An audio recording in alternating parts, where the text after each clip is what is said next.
Hello, I'm going to teach you about zip files, and zip files end in .zip, much like a Word document ends in .doc or .docx.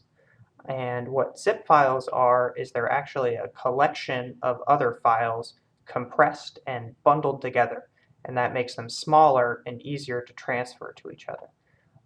So all you have to do is right-click on the zip file. So I just right-clicked on it and then select Extract All.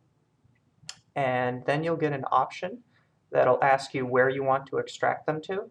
You can hit Browse and put it anywhere, so I could send it to the desktop if I wanted to. But for now, I will just leave it at the default and hit Extract. And then my zip file becomes a folder, and I can look inside and see the actual contents. And then I could open up any of the files that might be in there.